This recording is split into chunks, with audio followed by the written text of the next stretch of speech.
CNews se fait éclater par les supporters du PSG, regarde. Et va donner la parole à ses supporters. Qu'est-ce qu'ils attendent? Dans quel état d'esprit sont-ils, Kylian? Ils sont dans un super état d'esprit, mon cher Julien. Bonjour, ça y est, ici on est au complet, l'équipe est au complet et je suis avec Lucas et Timéo. Bonjour messieurs, où vous êtes arrivés? Monsieur, on a le droit. On attend les joueurs pour célébrer avec eux. Vous l'avez vu, mon cher Julien, les supporters sont très chauds, très chauds. Ils attendent avec impatience les supporters du Paris Saint-Germain. Allez, passons, cassez-vous. Allez, Pisé, Kylian, là. Oui, il m'entend plus. Bah, si c'est déjà la folie à 17h, qu'est-ce que ça va être avec les joueurs quand Facho, cassez-vous. Merci quand même à ces supporters du PSG quand même, parce que si vous vous étiez laissé interviewer par CNews, honnêtement, j'aurais eu honte des supporters de ce club. Le PSG représente la diversité. Le PSG a une énorme culture de l'international, que ce soit du Nord-Afrique à l'Amérique du Sud, etc.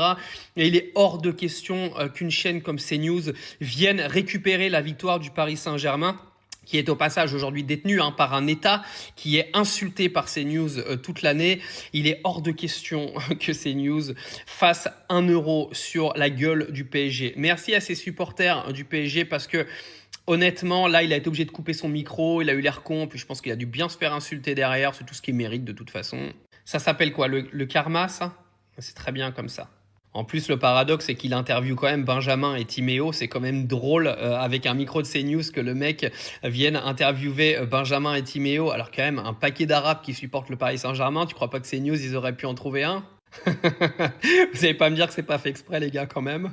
Mais ils se sont pas arrêtés là, CNews. Ils se sont pas arrêtés là parce que là, c'était au moment en attendant le convoi du PSG. Je sais pas si vous avez suivi l'autre séquence que je vais passer sur mon compte CoachGili 4.0 si vous voulez aller la voir, où je sais plus quel chroniqueur de merde là était sur le plateau.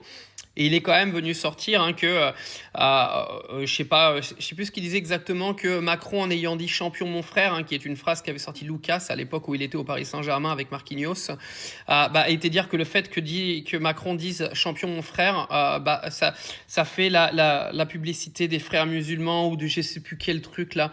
Mais ils sont ridicules. C'est-à-dire qu'en fait, CNews, ils ont quand même réussi à transformer le convoi, donc les bus du Paris Saint-Germain qui vont saluer la foule, en sorte de propagande raciste où le président de la République ferait la publicité des frères musulmans et de l'Oumra ou je sais plus trop quoi là, islamique. Mais j'ai plus de mots.